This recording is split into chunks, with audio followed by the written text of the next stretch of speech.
Hey, class of 1983, this is Flo. Welcome to a special edition of Go Knuckle Talk with Flo. And let me introduce you to my lovely assistant, co-host, Lisa Hafner, Lisa Nolan Hafner. Hey, Lisa. Hi, Michael. So let's explain what's so special about this show tonight. Well, this show tonight is an inspiration from our dear friend Blake Barton, who, if you looked at our Facebook page, decided to post a challenge that he's doing for himself as he approaches his 60th birthday, and invited classmates to participate in this. And we decided, hey, let's really promote this and jump on the bandwagon. So this is really a unique wellness episode. And I'm going to start out by just sharing what I do for a living and then introduce. Well, first of all, let me introduce our guests and then I'll go there. So please welcome Melinda Morales, Patrick Smith, Tommy Love, Andrew Dunlap, and Blake Barton. Thank you, thank you, thank you so much for being here tonight and joining. Where's everybody live? Start with Melinda. Where you currently live? I live just northwest of Orlando. Okay. Patrick? I am in Hayward, California, which is a suburb of Oakland, California. Cool. Drew? Bloomfield, New Mexico, in the Four Corners area of New Mexico. I used to live there. Wait, what? I lived in Bloomfield. I also lived in Aztec, and I lived in Farmington. Yeah, they're all within 13 miles. Uh-huh. Durango, Colorado, too. Oh, sorry. Did you guys live there during the same time? I waited on Andrew at the restaurant I worked at. He doesn't remember, but we talked and you were there with your dad, Andrew. You were at KB Dillon's. Wow. Wow, yeah, you don't remember? That was probably not a good time in my life. I was probably into some very, very unhealthy stuff. Y'all were having fun. Yeah. Tommy, where are you from, brother? I live in Horseshoe Bay, Texas. Which is outside of Austin. Yep, 45 miles northwest of Austin. Cool. Blake? I'm in Tucson, Arizona. Tucson. How far are you from Andrew? From quite a bit? Now, a couple hours, 3 hours? Oh, it's a ways. I'm in southern Arizona, so. Yeah, Tucson's about 8.5, 9 hours from where I live. Oh, wow. Never mind. Okay, my bad. Okay. All right, Melinda, back to you. Lisa. We're Gemini twins doing the same thing. Okay. It happens. I just want to give a brief description of what I do. So I'm a personal trainer, but I specialize in functional training, and I'm also a yoga therapist and an Ayurvedic yoga specialist. So Ayurveda is the sister science to yoga. The premise behind that is that food is medicine.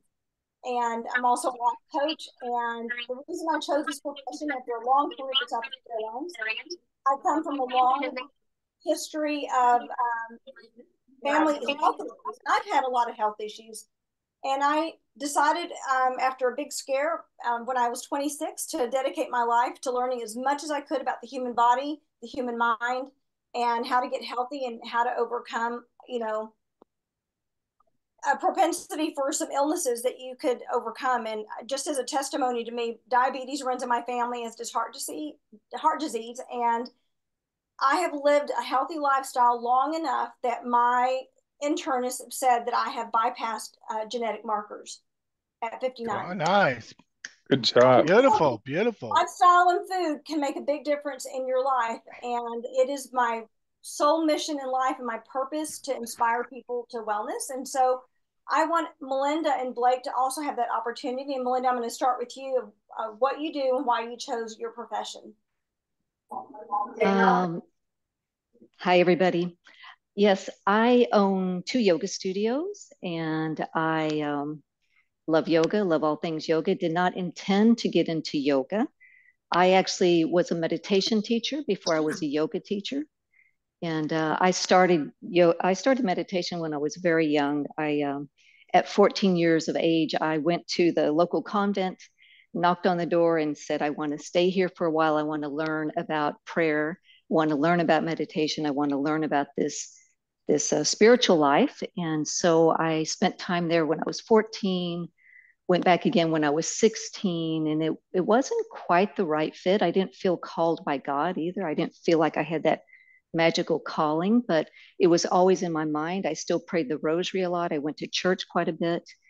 And I also was interested in fitness. Fitness was just a side thing that I enjoyed doing. I remember taking aerobics at the local Spa West Health Club in Amarillo, Texas.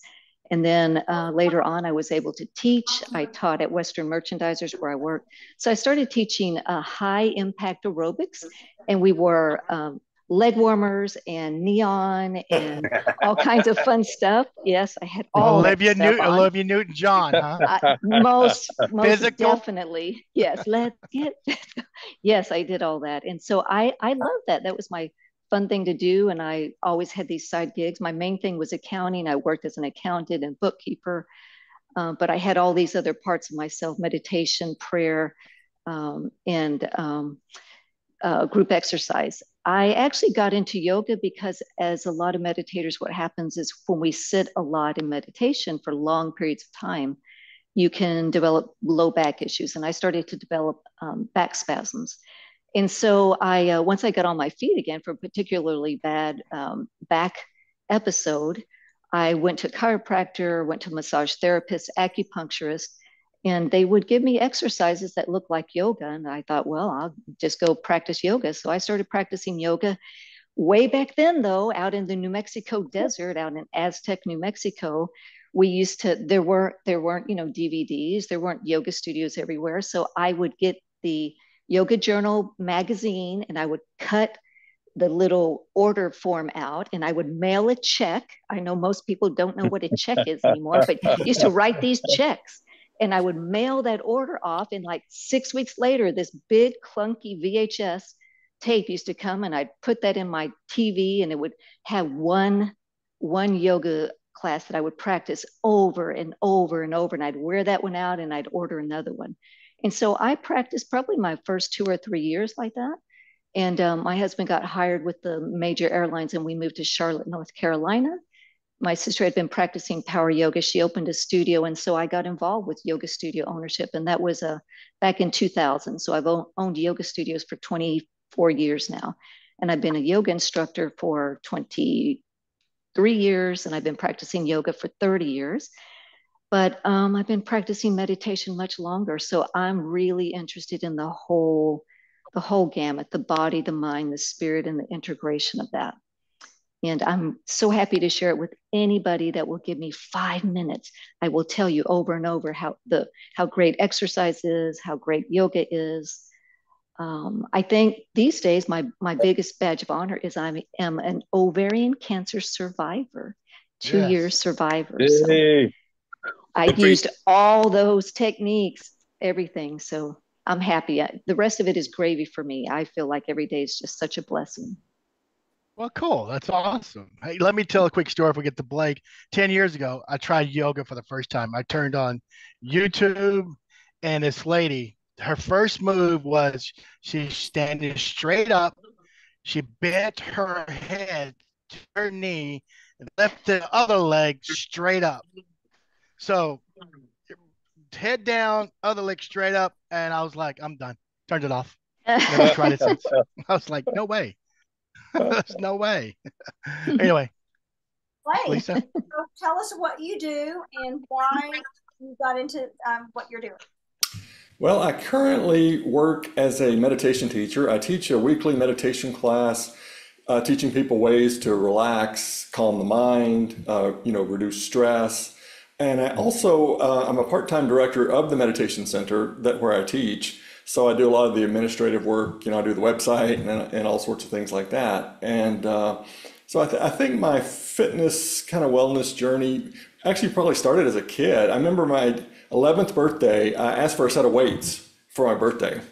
And I was just, for some reason, I was just intrigued by working out and in sport. Of course, I'm interested in sports. And so that's kind of where I started. I've been a competitive athlete most of my life. And as an adjunct to that, I did a lot of training, weight training, sprint training, things like that for conditioning. So I've managed to stay active, most of my adult life. I got my college degree in exercise science, and my last year at Texas Tech, I actually was an assistant strength and conditioning coach under Joe Jurassic, who later became the head strength coach for the Dallas Cowboys. So I learned a lot from him. And so, but I ended up working as a computer programmer after all that.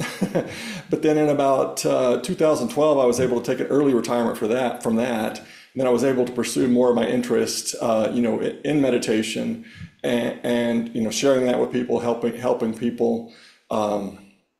So that's kind of where I'm at. I started doing some yoga and meditation, even back in college, but I didn't really get serious about it till probably the early 2000s. And I would go on meditation retreats where you go for a week and you pretty much practice either sitting or walking meditation, all day long and that sort of thing. And so that's kind of how I ended up where I'm at now. And yeah, so that'd be about it.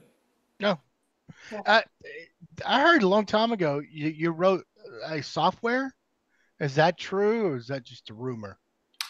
Yeah, well, I ended up going to graduate school and got my master's degree in biomechanics.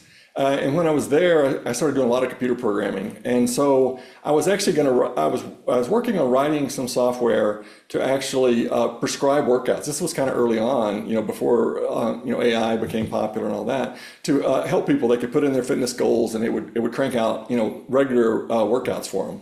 Of weightlifting and conditioning and things like that. Unfortunately, I never finished it. We had our son, and I was working full time and working on it on the side. And when we had him, I just didn't have the extra time and never really got back to it. So, Well, that's cool. No, but I believe in the industry, a lot of other people have taken that same concept and run with it. There's quite a few apps now that Mm-hmm. have that idea behind them. right, yeah. So the reason, so I want Blake to tell our audience and our guests here about why you decided to do this this personal challenge for yourself as you approach your 60th birthday, and then what was the impetus for you posting it on Facebook and moving it beyond your personal goal and inviting others to join with you? Sure. Yeah. Like as I said, I've always been interested in fitness and trying to stay fit. And I find that if I have a goal to work towards, then I'm much more motivated. I'll work much harder towards a goal than I will if I'm just exercising, just working out. And so I think I was inspired by Jack LaLanne. If you remember him, from the 60s, 70s, he had the exercise program, he had the big arms, and he would do things with cans and stools and all sorts of things like that. And he did these just incredible, amazing challenges on his major birthdays, 55, 60, 65. I think I mentioned some of that in the post about towing rowboats with his arms and his feet shackled and things like that. So I was inspired by that. And then there's also a guy named Clarence Bass. If any of you ever read Muscle and Fitness magazine in the day, he wrote a column called Ripped, and he stayed really fit all of his life. He's about 85 years old.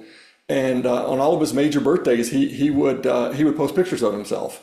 Early on, it was more in bodybuilding shape, but he's still in incredible shape, for 85 years old. And so I think I was inspired by that. I was doing a lot of body weight calisthenic type exercises, and I decided I wanted to try to increase my strength to do some of the more advanced moves. And so I kind of set this goal. I actually set it a while back, more towards the beginning of the year, to do that. I realized I had 60, my 60th birthday coming up. So I thought, well, that'd be good, a good way to push myself. Get my pull-ups or chin-ups and dips and things like that. Get those numbers up. And then at first I hesitated to post it, but then I thought, well, maybe somebody could benefit from it. Maybe someone else would be motivated to try it, and it would pique their interest, and maybe maybe they would start exercising, trying something like this. That was great. It was a great idea. Absolutely. Yeah, wonderful idea. I used to work out to Jack LaLanne as a child all the time. Movement has always fascinated me in any shape. I ran track, soccer, gymnastics, cheerleader, you name it. I just wanted to be moving my body all the time. And I remember working out to Jack LaLanne. Remember all the facial exercises he would do? Oh yeah, yeah. Okay, this little plump face of mine is because I do those exercises every morning in the bathroom when I'm getting ready. I make sure the door is closed because I think I would scare my husband. Well, now people are doing it on TikTok and Instagram and calling it face yoga, but that's what Jack LaLanne was doing. Seriously, but they do work. You know, we've got muscles all the way that go up to our head, and that can be exercised. So now I'm going to shift a little bit and ask our remaining guests if they are would be willing, vulnerable enough to share maybe a story of their health journey in terms of, you know, any challenges or a health scare that you've had, and maybe a goal that you have for yourself, as if you've already turned 60 or turning 60 or wanting to participate in this. So I'm going to start with Patrick. All right, thanks Yeah. for having me, folks. First of all, Patrick, when do you turn 60? Next in May Okay. 23rd. Yeah. Cool. Okay. All right, Gemini's rule. Thank you so much for inviting me to join you. I think this is a very important topic. I personally have been, with our time at PHS, trying to make the football team, trying to make the basketball team, etc.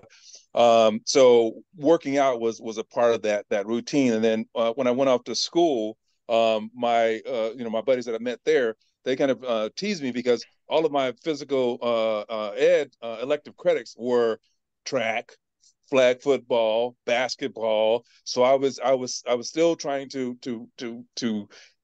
take advantage of having time to be able to participate, get on the court, get on the field, whereas I didn't have that earlier. So in doing that, in one of the intramural games that I was in, we were practicing, and I had the wrong footwear on, and I tore cartilage in my left knee, and so I dealt with that. I came back from that, didn't get the surgery, just got cortisone shot, and over the years it just progressively got worse and worse and worse.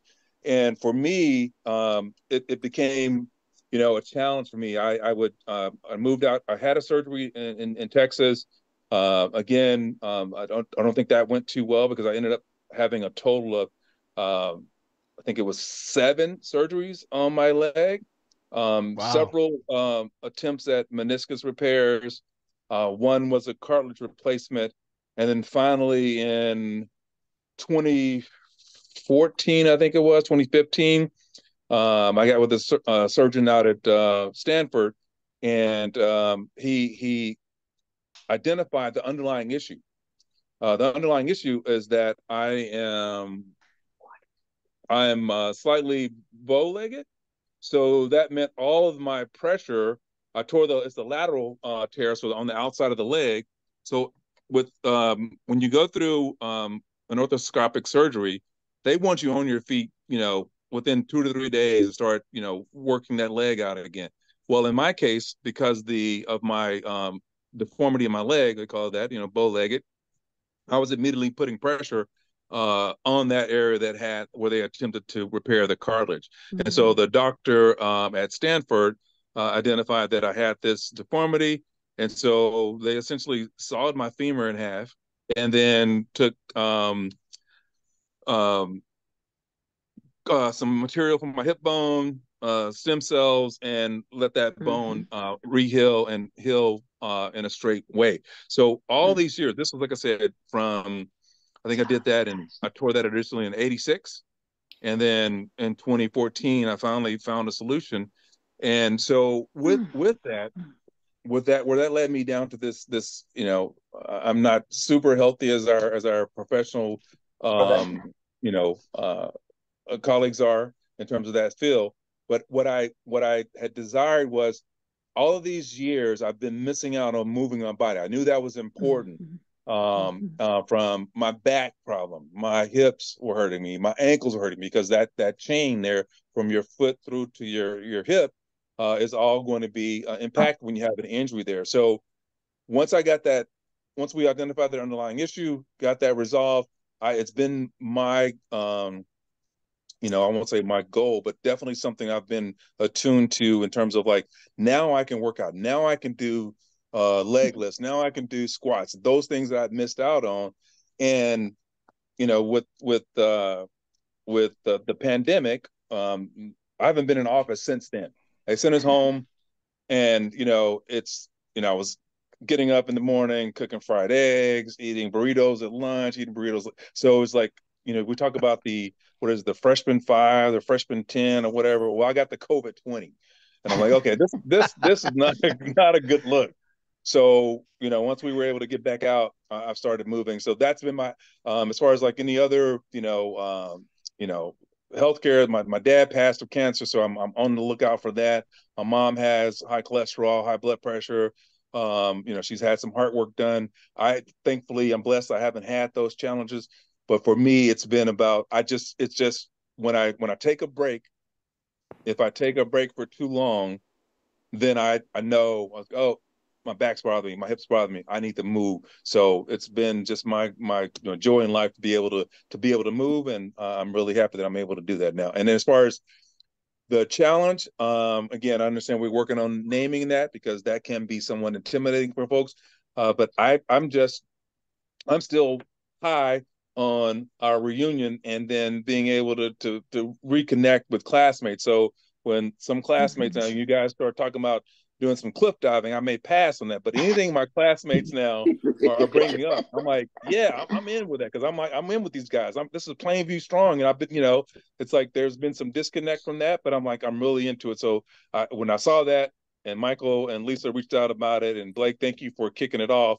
I was like, oh yeah, I'm down with that, and whatever I can do to help motivate others, because it is definitely something that I see with my friends, some colleagues, and in my own family. My mom is having some issues now, and she's sitting. I'm like, Mom, I know you're 80, but I know 80-year-olds that are out here hiking and moving around. So it's not about the age; it's about you being able to be in your body and be comfortable and be moving. And that's where I'm at. Wonderful. I am so sorry that you went through that. Thank you. As wonderful as it is or was growing up in Plainview and small town, the downside to that is that we were not privy to really advanced orthopedic care. Even with Texas Tech Medical School, I mean, just wasn't there. I blew out my ACL trying out for cheerleader at Texas Tech, and I did not get the care that I needed. And I have 2 knee reconstructions and 2 artificial hips. But and I share that with people because I still am really mobile, and I'm very fit. That you can either use your limitation as a motivation and a challenge, or you can use your limitation as an excuse. And hopefully, after people listen to our podcast, they're motivated that regardless of what illness or physical limitation they have, there is something that they can do to move and to be healthy.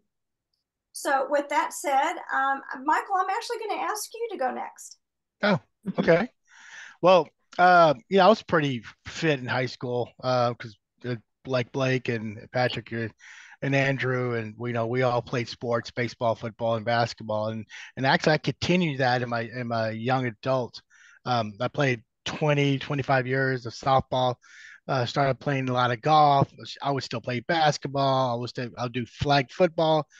I mean, I was playing to my mid 40s, so I was okay health wise. I mean, I wasn't thin, but I didn't have any issues until I stopped playing, and then all of a sudden I started eating worse, and I got up to about 265, my heaviest, and I didn't drink much at all. I didn't, but when I did, it was binge drinking. I would drink a half a fifth or over 3/4 of a fifth of whiskey in one night, and which wasn't good. But that's every 3 weeks to maybe a month. So, but still, it wasn't healthy.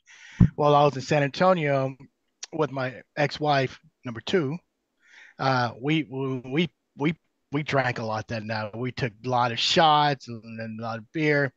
Well, that was like on a Tuesday, I believe. Now on Thursday, I woke up in the morning and my heart was palpitating. I mean, it was just palpitating. And I just sat there on the couch And she came out and goes, "What, you okay?" I'm like, "No, I don't think I am." Luckily, our neighbor was a nurse. She came over and realized I have AFib, and she goes, "You probably have AFib. Oh, Get to the hospital." So oh, went to the yeah. hospital, and that's exactly what I had. I got AFib, and I was there like 2 nights, and my doctor told me, of course, he asked me all these questions, and he goes, "Yeah, your bad eating and your binge Mm, drinking is what caused AFib, and if you don't change your lifestyle and continue this route, you're gonna die soon. I mean, that's no mm, question. You will die." So mhm, once I got home, I, you know, I've met up. I reached out to a friend of mine who's a masseuse. So I went and had a massage, and she had some questionnaire, and one of the questions goes, "Why do you want?" I forget what the exact question was, but basically, I just told her I want to get back in shape, and explain what happened to her. And she was a vegan, and her daughter spoke with me for a couple of hours afterwards about veganism. So I started slow, and then 7 8 years ago, I don't know, right before Thanksgiving, I decided to go full boat. So for 2 years, I was vegan, and I dropped from 265 to like 215, and mm, it took me off all my medication. I didn't need high blood pressure, cholesterol, none of that stuff, because I basically flushed all the toxins out, and I was eating healthy mhm, and working out. Uh, Now I'm still about 215. I'd want to lose 30 more pounds, and but I've gotten some bad habits of eating and drinking. As you guys know, I drink a lot of Dr. Peppers, which I hadn't mm, had a Dr. Pepper since we last talked. FYI. So and I still drink a little, but it's not a binge. I'll have like a couple of cocktails, and my bad habit is I like cigars. I'll smoke a cigar, but that's really it. I mean, at Andrew's wedding, I didn't drink that much. So I just drank a few. But yes, I want to be around because I still have two young daughters and a son who's 25, and I have two daughters who are 15 and 17, and they need me. And I eventually want to be a granddad. So I want to be around. And I mean, Andrew and is loving it. I'm not sure about the other guys if they have grandkids, but I want to be around. And I'm hoping that I will make many more reunions, and I want to encourage our classmates to do the same and make it a life change and join us, and so we can see you in 20 40 years from now. So And not with a walker. I'm sorry. Right, Not with a exactly. walker. You gotta be able to still get out on the dance floor with us. Absolutely, hell yeah, I'll cut Yeah. a rug every night, so if I could. No. So Tommy, Well, I turned 60 in September, Oh, and September what? September 23rd. So I'm the I'll hit. 15th. I'll hit. Yep. Okay. So you're a little bit ahead of me. I played football, and I played football all the way to my junior year. And my deal has always been I have so many interests. So I was racing motocross, BMX. I was doing a lot of different things all through my youth, and I raced motocross and enduro up to in my early 20s. So on to injuries and health issues or whatever. All the things I've done. Let me stop. Okay, I want to back up just for a second. Um, After high school, I started radiology school, and I ballooned. I gained a lot of weight. It just not. I wasn't doing any activity, and so I had enough of it. When your waist size starts having a bigger number than your inseam, is something you got to do something about. So I started running and going over to Wayland Baptist, the track over there, and running. And I started off clicking off about 2.5 miles in the morning, and then got it up to 3. But man, I was just hitting a wall. But Blake's dad was going over there, and I would see him over there in the evenings when I started going in the evenings. And and that dude was just like going and going and going, and I'd be tapped out. I'm like, all right, next time I see him, I'm gonna ask him what just pace me, do something, help me out here. So I talked to Blake's dad, and he said, okay. So he said, just stick by my side. I'll pace you. And next thing you know, I think I clicked off 5 miles, and it was just basically just learning how to run. And so about in 3 months' time, I dropped 68 pounds. I had gotten to where I was doing 5 miles in the morning, 5 miles in the evening.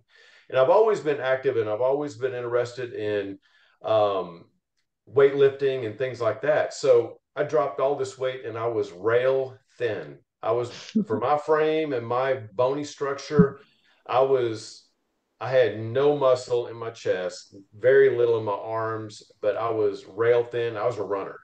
And and so dropped all that weight. And then I started going over to the field house to talk to the coach over there, and they just, hey, do you guys mind if I come over and use the weight facility? And so I started hitting the weights, and I got heavy into bodybuilding. Clarence Bass, all those names from back in the 70s and 80s, bodybuilding. I competed in bodybuilding, and I didn't win. I did okay, but I felt good about myself, and I was not huge. So that's one thing I wanted to share. I'd messaged Brent and Blake when their dad passed away, and told them that story, because I know that he was a special guy. He really was. And anyway, I continued on motocross, doing things like that, and weightlifting and all that kind of stuff. And the weight, the health issues or health things that came up was AFib. That first hit me about 20, um, gosh, 6 years ago, maybe. I had a bout with AFib, and heart rate went up, beating like crazy, fluttering. They shocked me back into a normal rhythm. That happened twice, and of course, I go and see a cardiologist every 6 months, and I take flecainide and metoprolol just to keep the heart beating the way it should. Um, I've had a fully effaced bicep tendon rupture on my left arm, and I've had a partial eruption on my right arm. And and then let's see, total right hip. I just beat my hips up pretty good, or at least this one, doing all the things that I did. And so really, as far as that goes, high cholesterol, that they get on to me and want me to take cholesterol meds. I hate taking meds, and so I try to stay away from taking meds. And so they try to get me to take statins and things like that. And so this is going to fly in the face of a lot of people that eat right. And so about 2 years ago, um, I started on keto and going the high fat, and then I lost 35 pounds doing keto, switched over to carnivore, started doing carnivore, went back and had my blood work, which, and they, let me back up 1 second. They had me get on a fully vegan diet. I did that for 1 year, and my triglyceride, everything was through the roof. And got on the keto and the carnivore, went back, no meds, no nothing. Numbers were perfect. It just doesn't make sense that you would eat high fat meats and things like that, and then all of a sudden your numbers come back and you're losing weight and you feel great, no pain. Because I'll have some of the aches and pains and stuff like that. So, and if I start getting off of that too much, I start getting pain in my hands and just different areas. So, but I've stayed active. I got away from the weightlifting, doing heavy weights, because it just hurts. Um, so I backed off, and I do a lot of kettlebell workouts, a lot of mace bell workouts, body weight, doing things like that. A lot of stretching to keep mobility and flexibility up. So um, I ride bikes a lot. I started getting into cycling after I tore my trap muscle weightlifting. and it took about 2 years for it to fully heal to where I could get back at hitting the weights. And so I went down and bought a road bike, and I started doing 100, 150 mile rides on road bikes. And then I got into doing triathlons. And that the swimming really helped repair my shoulder. So I'm just still staying active. And my wife didn't like to hear it, but I'm planning on going back to racing BMX pretty soon. They've got some old guy classes, so I may be trying to do that. She's like, "You're gonna mess your hip up," so hopefully not. Why So not? that's pretty much it. That's cool. We'll be praying for you. I want to, before I go to Andrew, thank you for sharing that. I want to touch on something that you said, and this is for our viewers out there that are not familiar with all these different diet plans. Yes. I was a vegan as well, and my numbers were terrible. I've never been so unhealthy, and I went to numerous doctors, and especially Ayurvedic doctors, and they're like, "Your constitution does not support that diet. You need to eat meat." And I have really serious digestive issues, and so last year my doctor put me on a keto green 16, which has a lot of cruciferous vegetables, um, and it's not the normal high fat, but it's been life changing for me. Like, I was one of those people, and I've studied nutrition, that poo pooed keto and intermittent fasting. And now I have a doctor who puts me on this plan, and my numbers are great. They're actually having to lower my thyroid medicine. Nice. It's been really beneficial. But I just want it for viewers out there, you have to get medically tested. Keto is not for everybody, just like veganism is not for everybody. Everybody has a unique constitution that we come into the world with, and also the constitution of where you are currently in your life based on your lifestyle, your stress levels, your normal diet, and whatever. And so it's really important to consult the right doctors to get on the right plan that is effective for you. For somebody else, being a vegan is like for Michael, that really helped him. But for you Yeah, and I, absolutely. that was counterproductive to our well-being. So we're showing these contrasts of these different diet plans. Okay, Right. And Mr. one Doug. other thing, let me add one more thing. For the last probably 20 years, I've gone to the doctor every year for my birthday, gotten a full physical. And just recently I went and had all my plumbing checked, carotids, calcium score, everything, and everything is perfect. So that I like to get those baselines, get baseline numbers, just get a true picture of what you look like before you start getting into especially strenuous exercise. You know, definitely want to check out, go to a doctor and get checked out really, really good before you start getting into it too much, because you end up getting hurt or worse. Discouraged. But You could probably get discouraged too if you yeah, can't do it. absolutely. So, Yeah. Yeah. so. All right, Hey, folks. before yeah, I was Yeah, gonna say, I got a Pat. dash. Yeah, I got a dash. So thanks again for inviting me. I'll dial back into the I'll check out the podcast. I want to hear what Mr. Andrew has to say. Lisa, Melinda, Blake, Tommy, it's good to see you. Michael, it's always good to see you too. Yeah. All right, brothers, ladies and brothers, y'all take it easy, and we'll be well. Yes, man. Love you, Hey, brother. thank you, Patrick. All right. Take care, Patrick. Care. All right. Take care. Patrick, love you. Andrew, Yes. tell us about your journey. You want to share any health skills? And I know you've done a lot of weightlifting and yeah, well, as you guys know, I played sports in high school, and that transitioned into after high school. I got into bodybuilding, did that for a while, and then I moved out to California, met my first wife, got married, had kids, took a job I knew nothing about, didn't even know what I was interviewing for. And as I was leaving the guy's office, I turned around and I said, "By the way, what is it we do?" And he said, "You're going to work out just fine."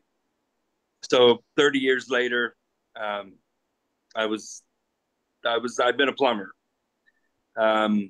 These last few years, I've been in supply house business because my body won't, the arthritis and 12 surgeries later. I just can't physically do the work anymore. So I wanted to be in the industry to keep my brain going. Um, I guess about 8 years ago, I tried to get back into bodybuilding. Yeah, it was 8 years because I wanted to be in an over 50 competition, and it was going real well. And then some things happened in my life that didn't support that venue, and kind of been downhill since then, health wise. But yeah, not personal life. My wife's giving me. No, I'm talking my health.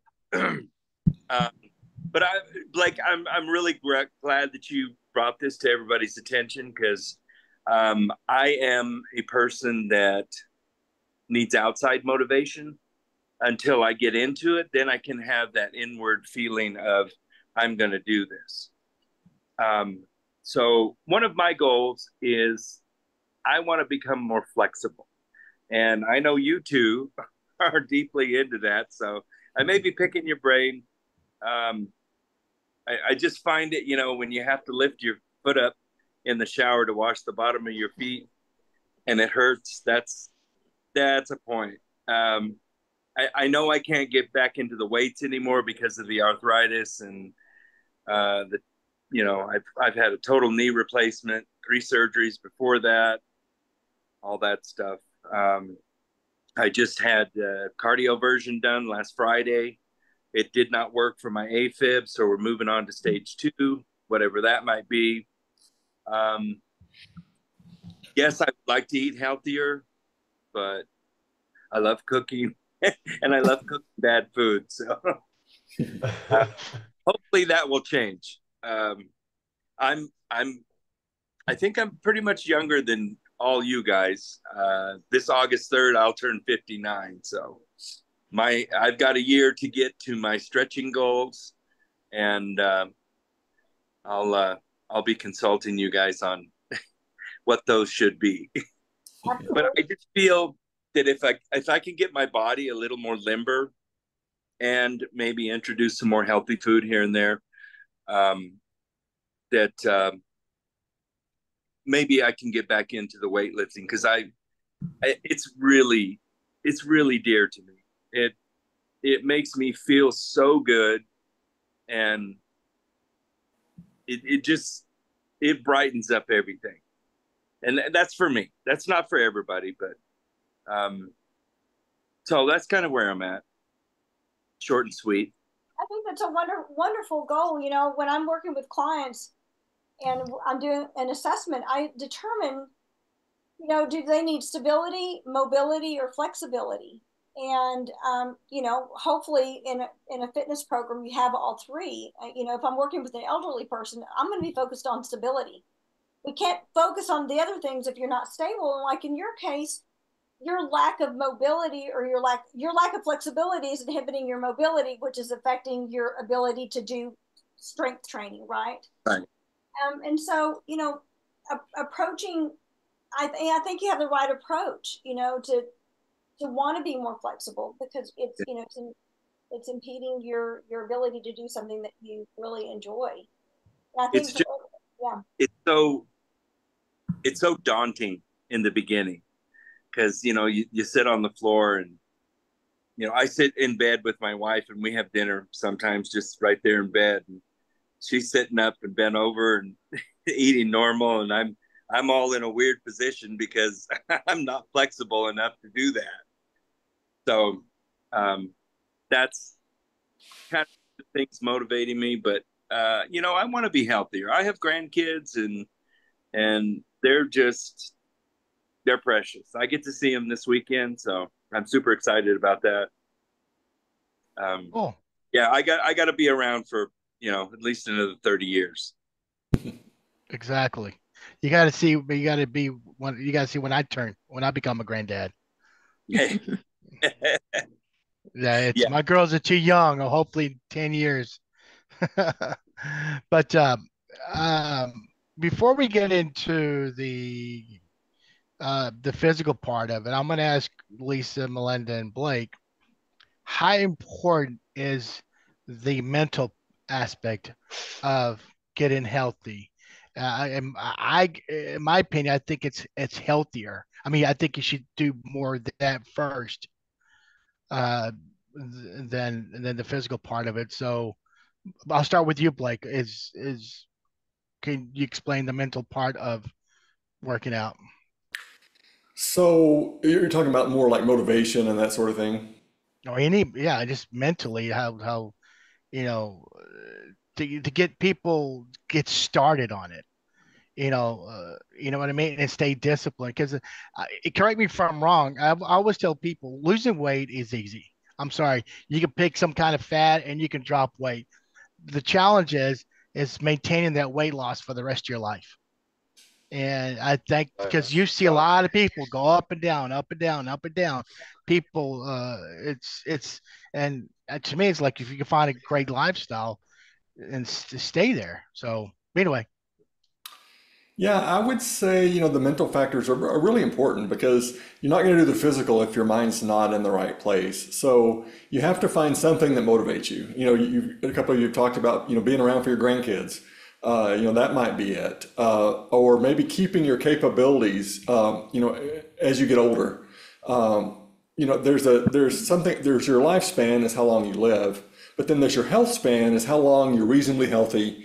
You can continue to do the things that you want to do. And I think one thing that can help is work backwards. Say, when I'm 80 years old, this is what I'd like to be able to do. I'd like to be able to get down on the floor with my grandchildren or great grandchildren. I'd like to carry a couple of bags of groceries up a flight of stairs. I want to be able to drive, things like that. And I think if you start with the end in mind and kind of work backwards, well, what am I going to need to do now to be able to do that, as I get older? Because, the reality is we are going to lose capabilities as we get older. We're going to lose strength, we're going to lose muscle size, we're going to lose flexibility, and we're going to lose cardiovascular fitness. But the good news is we can minimize that. If we're total sedentary, we're going to lose it quicker. But if we build up a base, and it's not too late to start at 60, if we build up a fitness base, then we have some padding. So even if we do lose some capabilities, we can still do a lot of the things that we'd like to do. And so to end, I'd like to say the other thing that can really be helpful is to start small. I think some of us, we tend to jump in and we overdo it at first. We get really sore and we totally overdo it. But start out when you're developing a new habit, start out really small. I'm gonna do something for 5 minutes. I'm gonna walk around the block for 5 minutes, and then as you develop that as a habit, maybe stacking it on another one. As soon as I get up, I'm gonna go for a brisk walk, and then you can build up the time and that sort of thing from there. But if you say, okay, I'm gonna go run 60 minutes a day, most people aren't gonna be able to do that right off the bat. And so, start small, and also start where you're at too. If you haven't been exercising for a long time, start really small and work your way up from there. I think that's well, great. And I want to allude to you saying about stacking habits. There's a great book out there called Atomic Habits by James Clear, is on the bestseller list, and he talks about stacking habits like, you brush your teeth and then you do something that, and you associate, the brushing of the teeth with this other like movement, like just, swinging your arms or doing, 5 jumping jacks or, whatever, just something. But I think that's a great thing to bring out. And I love what you said about the health line versus the lifeline, your health span versus your lifespan. I think that's really, really brilliant, and to be focused on that. And I love the pointer of starting backwards. Great tips. well, Lisa, what about you? What's mental? Well, I'm going to bring an emotional aspect to this, because I practice all those things. But this is something that I've used for myself. I've always been a really self-motivated person because I like to move. I like the way it makes me feel. But, like Melinda, I've been practicing yoga for 30 years and have been teaching for 24 years. And a lot of people don't know this, but I had an eating disorder in high school. And you may overcome the eating disorder, but you never overcome the psychological drive to move towards that eating disorder. So I was both anorexic and bulimic. Okay. And to develop a healthy relationship with food has been a lifelong journey for me. But I'll tell you what was the paradigm shift for me. When I started loving myself enough to make the right choices every day and with every meal, and to tell myself that I'm worthy of loving myself, and moving from external gratification or getting accolades or encouragement from anybody else, it was me looking in the mirror and saying, you can't, this is not sustainable. And I need to love me. And a lot of times when, I love potatoes in any way, shape, or form. Remember that scene in Forrest Gump when he talks about all the different ways to make shrimp? Well, that's me with potatoes, fried potatoes, sliced potatoes, scalloped potato. I love papas. I don't eat them though because Recipe. and when I'm looking at food, I ask myself, is what I'm getting ready to eat life-giving? And if the answer is no, then it's not worth it. You know why? Because I now love myself and I'm worthy of making a good choice, because tomorrow I'm going to feel good that I made that choice. And I don't sacrifice. And I have an occasional drink. I've had shots with you too. And I, and I will occasionally have, some potato chips or whatever, but I would say 98% of the time I make the choices that I do because I'm coming at it from a real psycho-emotional aspect of this is a love relationship with my own self. And if I'm here to inspire others, I made a commitment a long time ago to shift careers and to do this because this is my way of serving my creator. And that's also a motivator for me. I'm not a very religious person, but I'm a very deeply spiritual person. And I can't tell somebody to do something or to live a certain way or to do this exercise or whatever if I'm not living that. And that personal integrity is super important to me.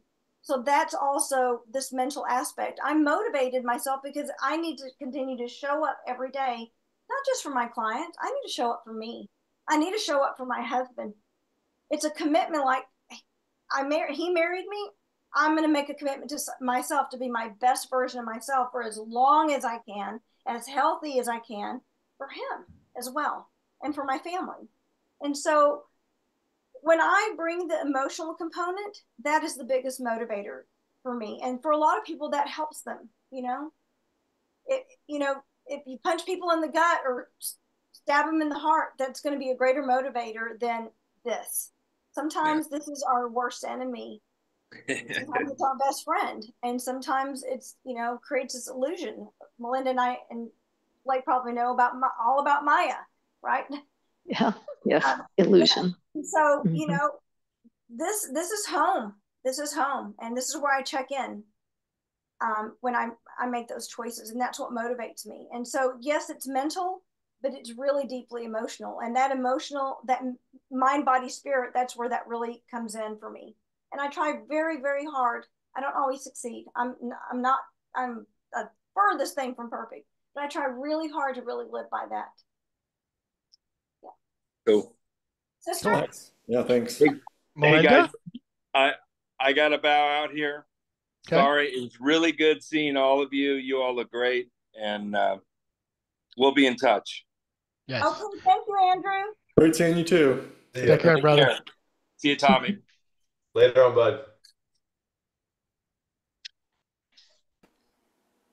Yes, I'm going to come from, so first of all, Lisa, thank you very much for sharing that with us, because that will help so many people. And, I've come to find out that when you speak about something, you disempower it. You take that power away from it. The more you keep it a secret, or you try to keep it a secret, the more, as the more it festers and the more harm it does. So thank you very much for sharing.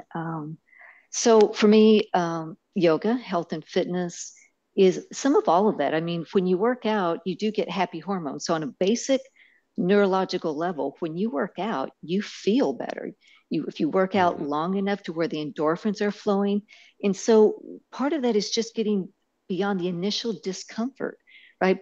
Part of it is staying with it long enough to where your body on a hormonal level, that endocrine system starts to switch over from the alarm response to the parasympathetic, where you're now in this relaxation response, where your stress hormones are going down, but your endorphins, your wellness hormones are going up. And so that initial time, whatever it is, a week or a month for you, we're working in that place of where we normally have this certain level of activity. And though it may not give us happy hormones, it's become what we're very used to. If we can stay with that discomfort. And so yoga teaches us that, to stay with discomfort, but so does meditation. And by the way, so does trauma therapy. So people that have been through PTSD, people that have high anxiety, part of the therapy for that is how to stay with a level of discomfort and breathe through it, stay with it as long as we can, not in a punishing way and in no way an abusive way, but can I stay one more breath with that? So if I'm exercising and I'm just like, I just don't want to go anymore, can I just walk 3 more feet? And if I walk 3 more feet, great, then I can turn back. But then in 3 more feet, let me reevaluate and see about that level of discomfort. That does so much for your brain. I mean, it just turns on the hardware in your brain that says, I can do these things. I can do hard things. I can take care of myself. It does so much for us on so many different levels. And then once the organs, once the body gets used to that kind of detoxification, that kind of break from our everyday world, the body starts to crave that too. But just like any habit, there's just that discomfort time. And so what I want to say is that we're looking for sustainable practices. And you really have to know yourself.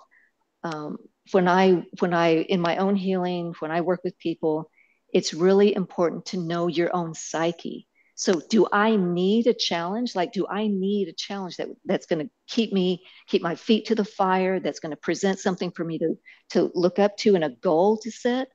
Or am I pretty well self regulated? Am I pretty much self motivated? Which one am I? Because there's a program that will work more if you want that type of challenge, if you want that kind of just going all in, then that's the kind of practice that you'll look at doing. And that's kind of what we're doing. We're offering all of these different things. I just heard a podcast 2 days ago that talked about the power of habit and the part of your brain. I think it's called the humelin or something like that. Anyway, it's another part that they're studying that works with the amygdala, that works with the alarm response, but it is also a big player in habits. And what happens there is it takes a little bit longer to get some traction on a habit. And so they said, the person that was presenting the information said, if we can look beyond the here and now, like I want this certain number, I want to be this certain number on the scale, or this certain dress size, or whatever wardrobe size, if we can look at it like in 6 months, I'm going to check in, so that you give yourself time, you allow yourself to be successful, rather than thinking I have to do this within a really short period of time and have to have immediate reliefs, because we'll pretty much be unhappy with those if we don't have realistic goals. But you also have to know if you're not the kind that likes to do that kind of competing thing, if that is not your thing, if you don't really like to be pushed in that way, if you don't like to feel like you have to do something, then you would want to do it more for personal reasons. And so you would look at a different type of program, maybe a program that works based, I don't know, on the time of day that you can work out, the time of exercise, the type of exercise that you like. So all of this, I think it's a lot more, if you want to do it for a lifestyle, it's a lot more involved than just picking, the things that you want to do and then just sticking to it until you get through that time. I think it has to do with what's sustainable in your life, what you enjoy doing, and being in it for the long haul. Like, this is my life and I want to be as healthy as possible for the long run. And like Lisa was saying, is this choice in food or activity or whatever it is that going to get me there in the long run? In the meditation field, and I had some really great meditation teachers, and I studied with them for many years in the Southwest. And we used to have this concept of freedom and discipline. And it was a spiritual practice of freedom and discipline. And what they said is we need to have an understanding that through discipline, we find freedom. So through exercising, we get the freedom of a body that's healthier. Through stretching, through having a regular stretching program, we get the freedom of the body that is more flexible, that has more range of motion. Through more discipline in our eating or what we put into our body, we have the freedom of a digestive system that tends to work better for us. And all of these things, we might have to try several different options before we find the right thing. But through discipline, we find freedom. Through saving our money later in life, we find the freedom of having that savings to help us through our retirement and when we, are no longer working. So there is an amount of discipline that comes with that, but an amount of discipline is a good thing. Grit and commitment, they really show us who we are. And there's a lot of work about outliers and how outliers, the people that are really outstanding in whatever that they do, they face a lot of adversity. They face that they have built grit and determination. And you don't build that by having an easy life. You don't build that by not exercising your either brain or your body or whatever. So there's going to be some discomfort. And rather than wonder if I'm doing it right because there's discomfort, just knowing that that's part of the process is there's a level of discomfort about that. And one more, I love research. One more little research I wanted to share with everybody is a recent presentation on how the brain works with food. And I'm not a nutritionist, so I never give out diet advice. I'm just talking about how the brain works with food. And so there was a trial, there was a study with using lab rats. And what they found is if they gave lab rats healthy food, vegetables, some protein, some carbs, that the lab rats would eat, and they would eat till they were full, and then they would stop eating. And they thought that was interesting.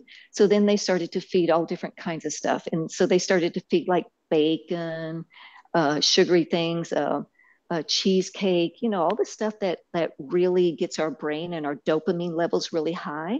So we have a good feeling when we eat them, and then they keep that craving cycle going. Well, they gave these to the lab rats, and they said that the lab rats just kind of went nuts. Like when they would bring in the food, like the lab rats would throw themselves into the cheesecake and they would just eat their way out. They just went crazy. And they would just keep eating until they were like literally throwing up and things like that. So it's like, whoa, okay. So there was a difference in the nutrition, and there was a difference in the brain activity of eating healthy and of eating things that were in moderation just fine. But when you leave the lab rats to eat as much as they want, they will eat until they're sick. So they took away the sugary foods, they took away the super fatty, salty foods, and they gave the healthy diet once again. And they thought that the lab rats would eat the diet once again, the healthy diet. The lab rats refused to eat the healthy diet. They refused to, they no longer had the tongue for it. They no longer wanted it. The lab rats would not eat the healthy diet until they were almost dead. Like they were just on death's door. And that's when they would finally eat the healthy food. So what I want to say with that is, yeah, your brain, like it starts craving things and then it doesn't have a taste for the other stuff anymore. So that's a little level of discomfort. And so I'm not the kind to say, just stop doing it overnight. I'm the kind to say, can you add one healthy thing to your diet every day? Can you just start? I don't know. Is that a salad for you? Is that a green drink for you? What is that? Because I want it to be sustainable for you, because I know sustainable works. And I know something that will fit into your life, and it'll be a little bit of discomfort, but you can do it. You'll probably be more successful. So that's where I come from, a very moderation. Know yourself though. And if you don't know yourself, ask your family or a good friend that's close to you that will tell you the truth in a compassionate way.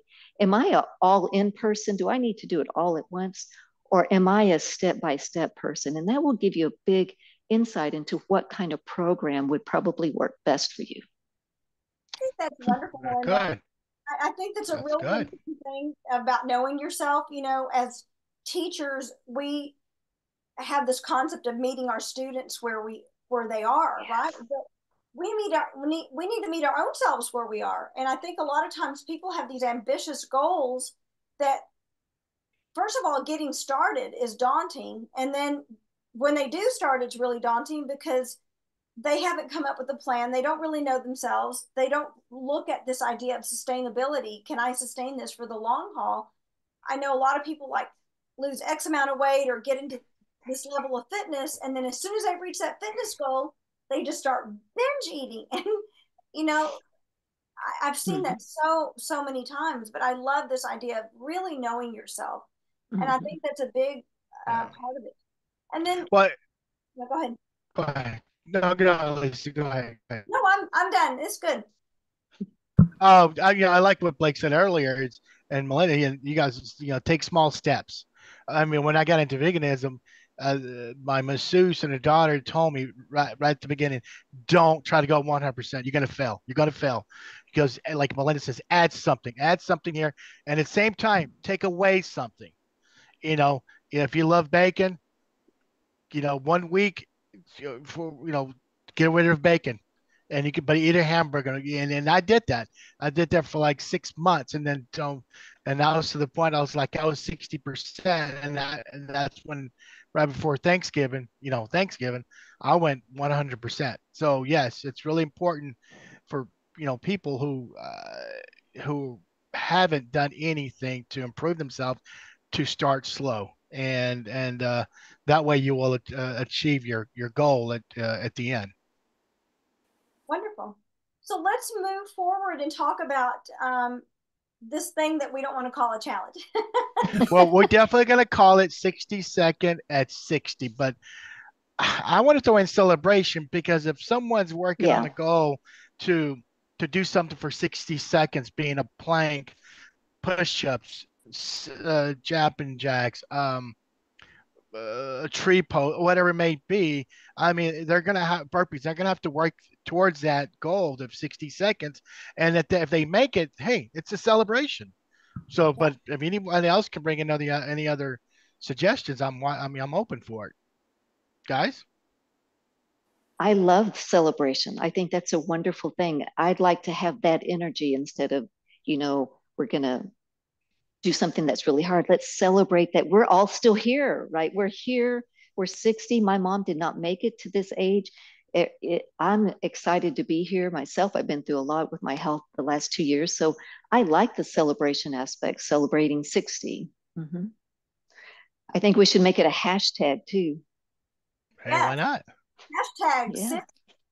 60 at 60, right? Or something. Yeah. 60 second is 60 celebration. Hashtag. Mm-hmm. And we could do the rather spelling 60. We could do 60 seconds, SEC 60, and then celebration. So, but Awesome.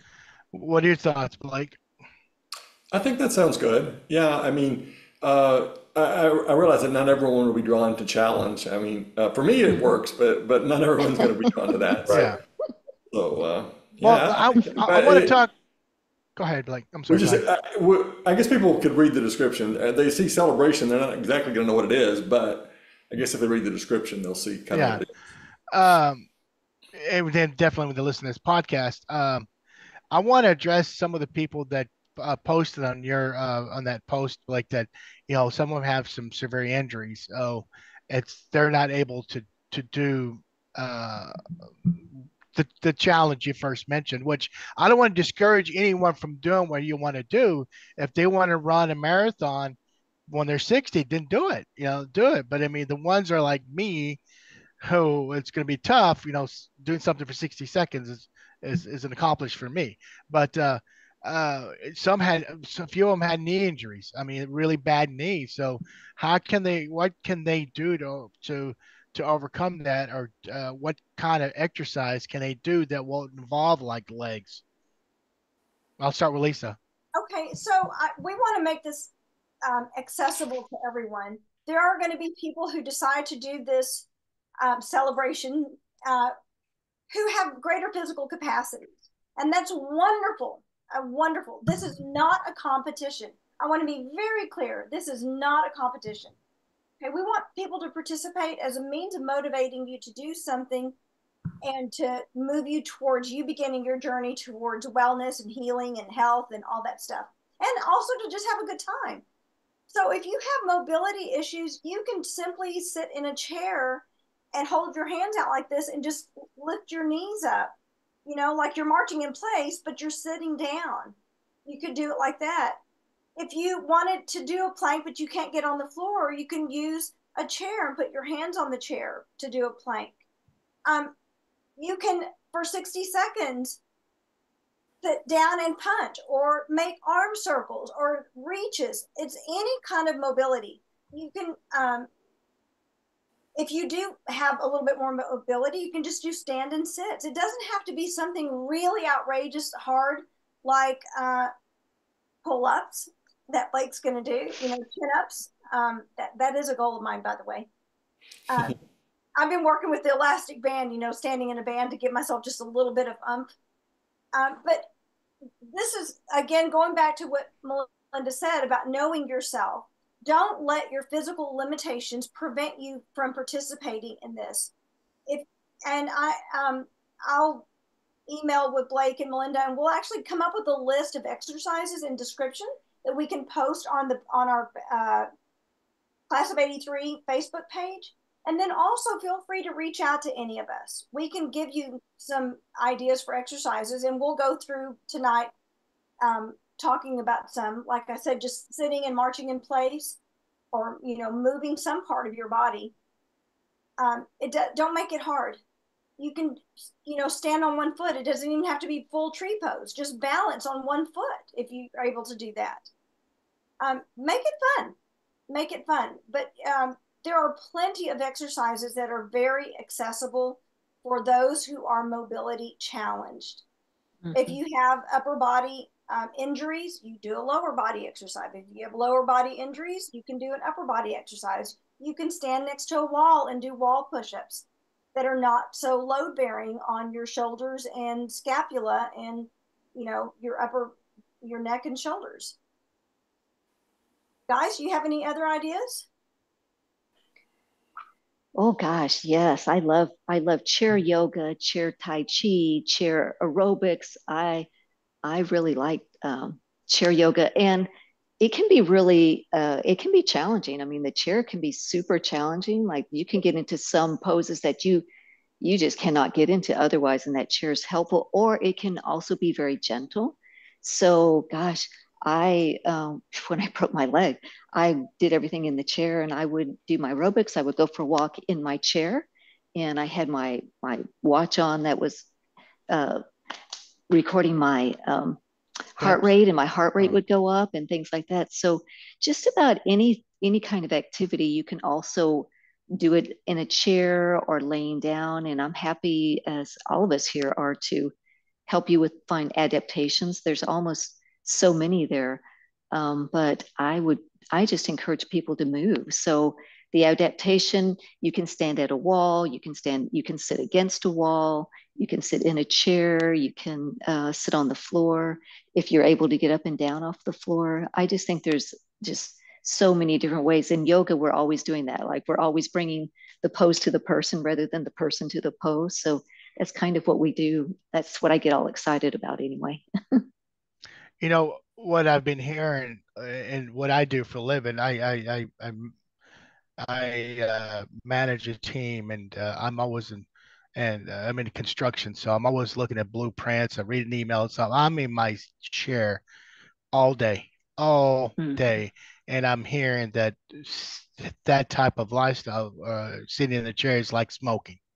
If you don't get up and move every 30 minutes or 45 minutes, walk down the hall, walk outside, whatever, I mean, it's going to be bad for you, and in the long run, I don't want to be some of these people in a grocery store in a cart, in a motorized cart. I don't. I mean, to me, it's like I want to tell them, please get off of it.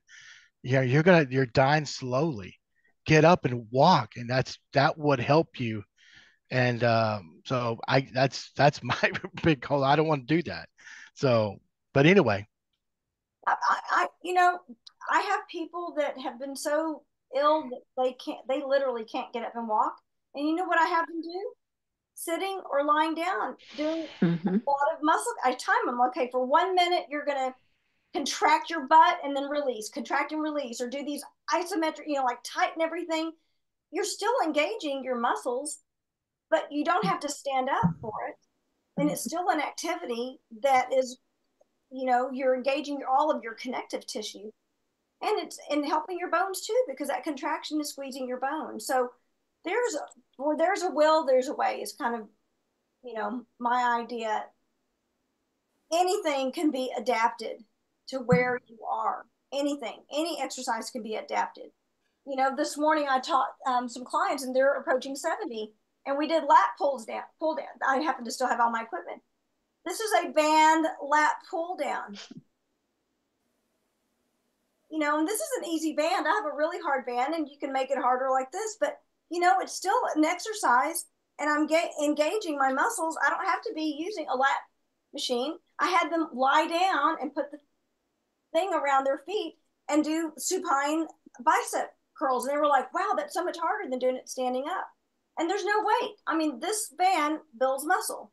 And that's something that's doable for somebody.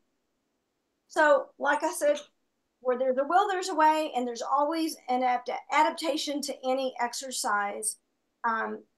So we're here to help you. Just come and join and be part of the celebration with us. yes, Tommy. Yes. Any thoughts? Resistance bands are great. I use those in my workouts quite often. It's so much easier on the joints, and it gives you a totally different workout than what free weights does.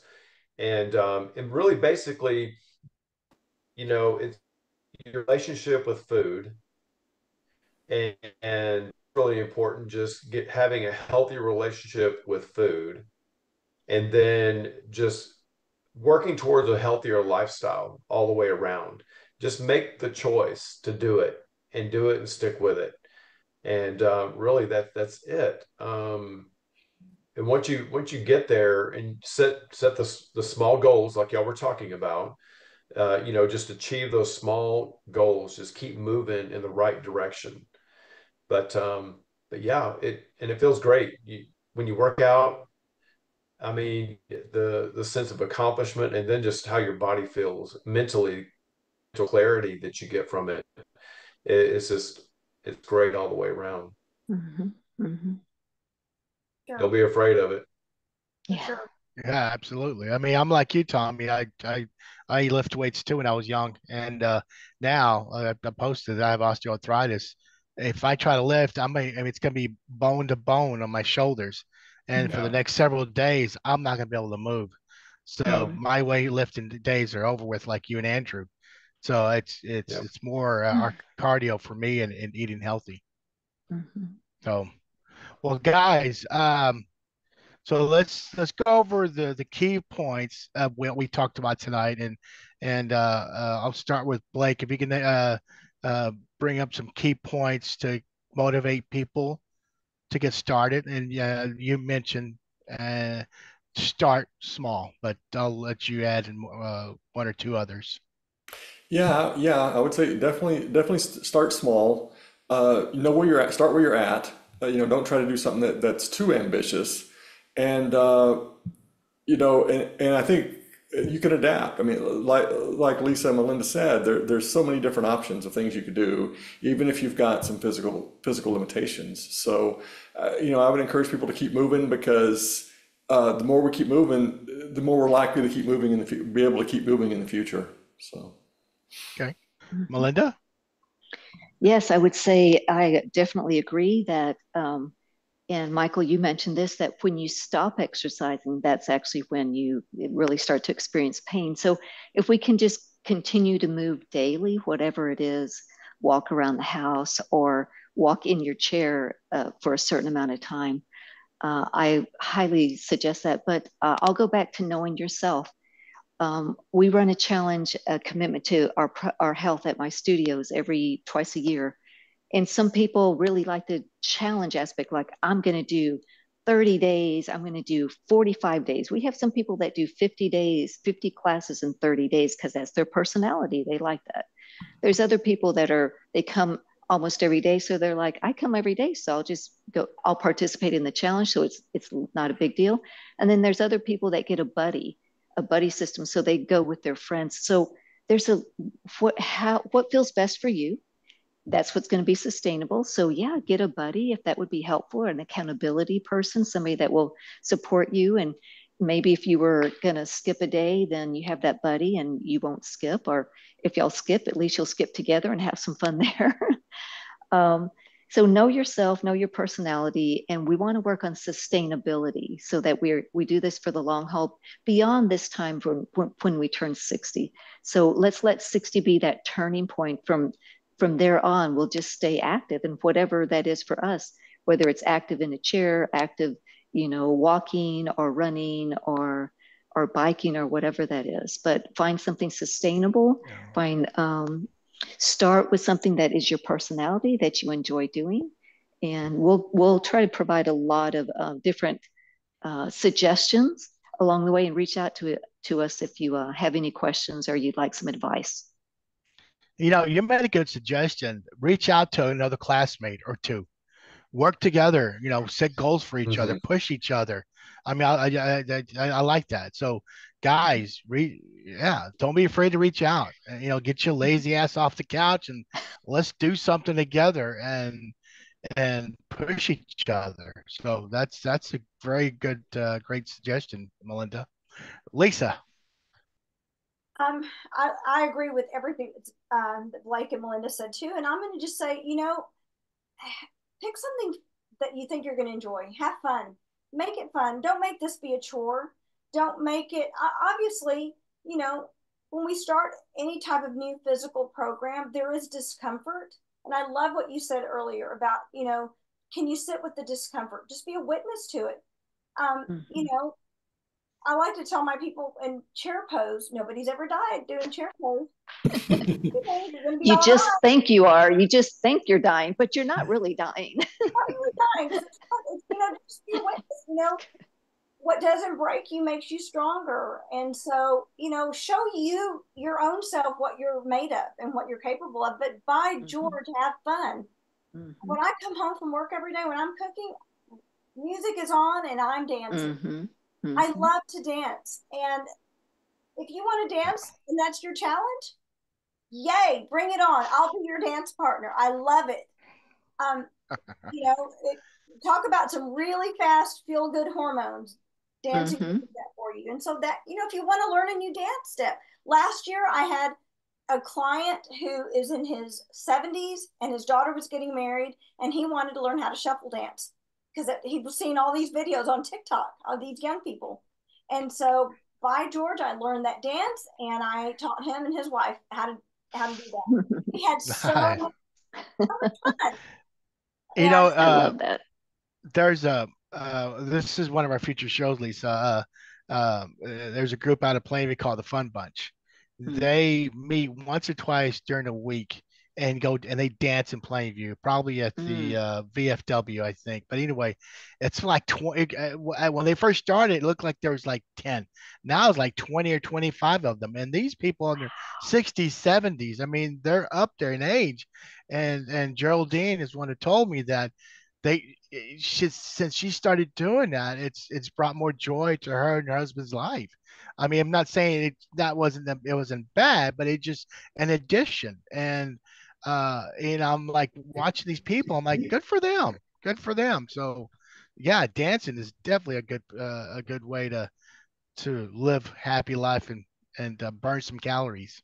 Yeah, for sure. So I have this really crazy fantasy that we all go back to our 50th reunion and that a great percentage of us are healthier and fitter than we've been in our, 40s and 50s. And it would be really fun that we have one of the most healthy fit classes, enough that it brings attention to us.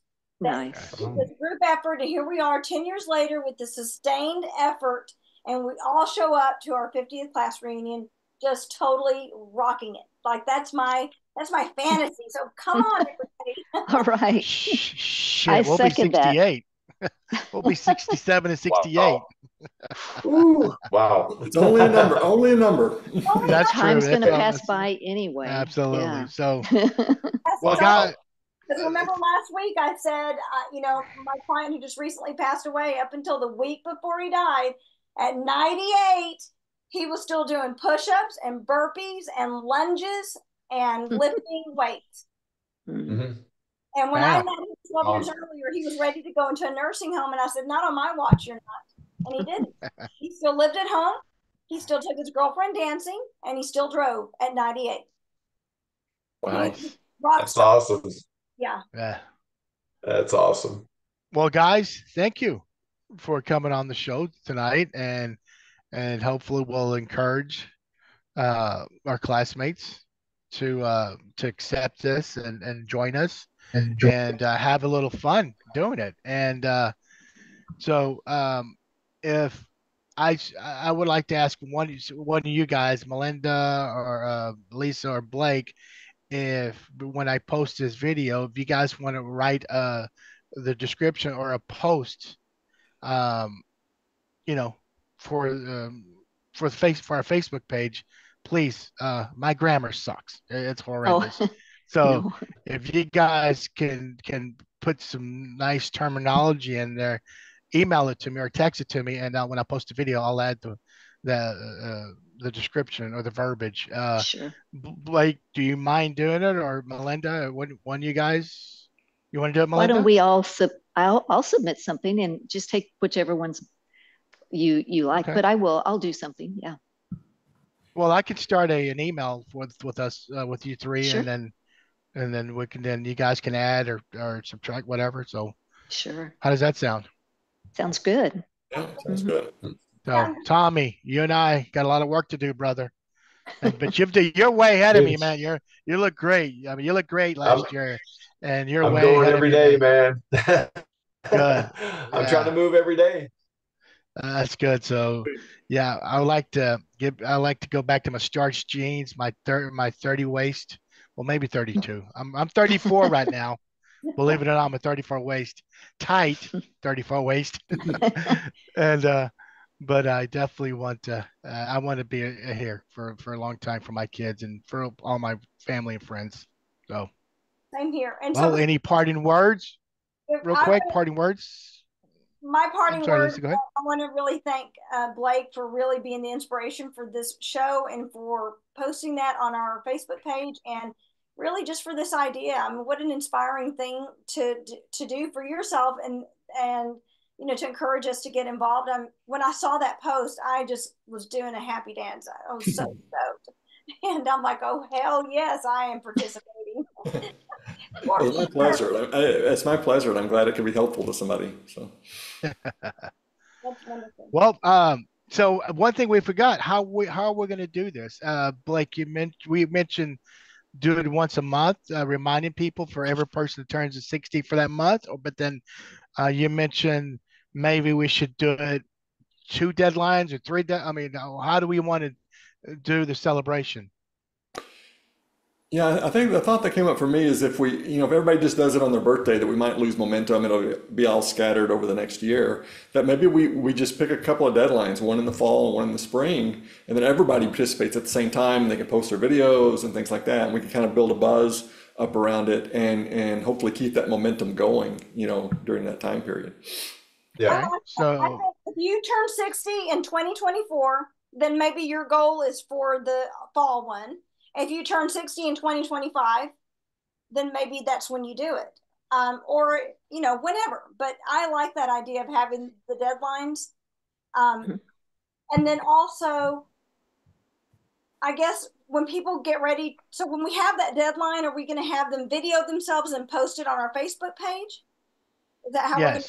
Yes. That would be ideal if people are comfortable doing it. Not everybody is maybe going to want to video themselves, but. Yeah. Okay. They could just Yeah, record. video or If have they your don't have video, they could pics. just report what they did. Yeah. Yeah. How about going live? Yeah, I'll do mine live. I'll do mine live. I just think Yeah. that way we can interact back and forth. If a person feels comfortable doing it, they can also pre-record it. But I think if someone feels good and they do it live, I think you get some participation and some likes on that and support. Yeah. Yeah. Get some Well, cheer. absolutely. So let's go for the let's go mid-January for the 2460s, and then what about June? Maybe June, the middle of June for the 25s. Oh, Sure. I thought I okay. mean, You want to fall in the fall, so that'd be September. yeah, that's 2 months for us, Tommy. Come on. Well, what I about, don't Hey, I'm ready, man. Let's go. do what, Lisa? what about late October? That gives people 3 months. We Look could at get me. ahead of the holiday. I mean, getting ahead of the holidays might be good. If we could do late October, early November, before the holidays hit. Well, let's do before Thanksgiving. Give us a couple more weeks. That way we can then chow down. So let's do it. We'll pick a date in November, first week of November, and then again, you want to go May No, for that's the too far, second like March. March. Yeah, like early spring. Okay. So then April then or March, like you said. Yeah, I mean, because if we do it in early November, then March is 5 months later. So we could do, maybe early November and late March or something like that. Okay. Like, let's say we want to not lose momentum on this, so we don't want to space it too far in between, but definitely give people, some breathing room if they need to train longer to participate in the spring one. Okay. What do y'all think? Hey, I froze. I didn't hear what you said, Lee. I froze. Oh, Oh, that to not have too much time In more, between?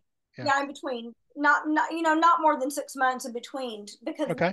we don't want to lose momentum on it. What about quarterly? What about going quarterly? I'm okay with It's that. a quarter.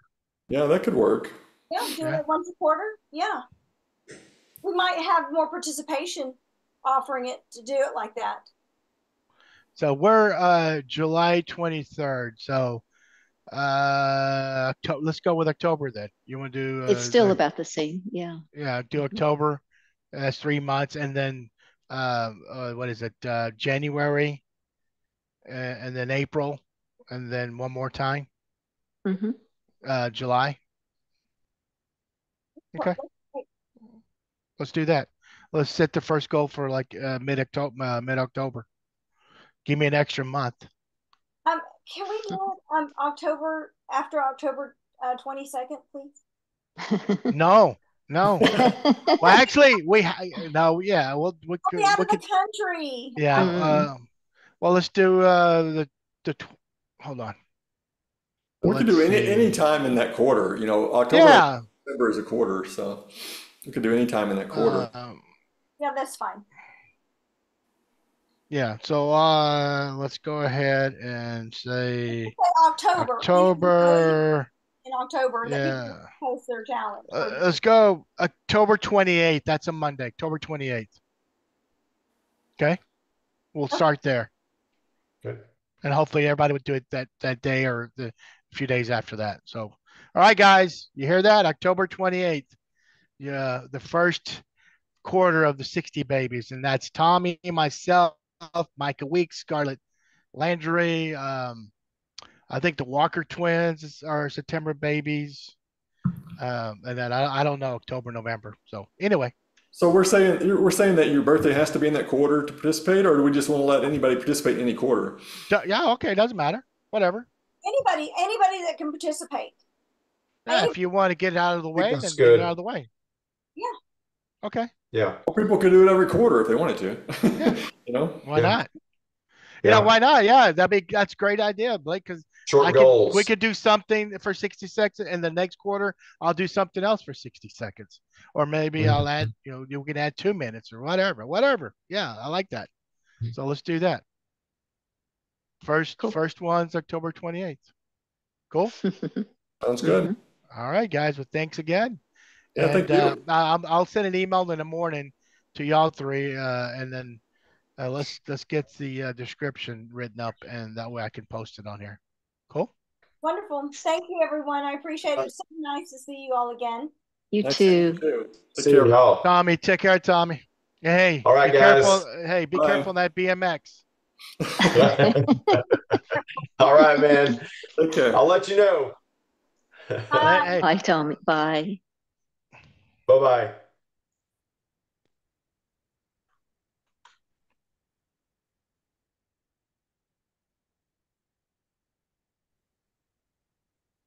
oh, there we go. Yeah, I'm really excited about I it. know you are. I know this is what you've been wanting to do. So Chocolate. let's go. Let's go. And I want to see. I should have said this to Blake and Melinda, which we're still recording. Yeah, wait. I need to see you guys do something that you guys weren't ever or weren't able to do, or something new. So I'm more excited to see what you guys can bring to the table. Well, I already know what at least one of my challenges is going to be, and I actually tried it the other day, and it was much harder than I anticipated.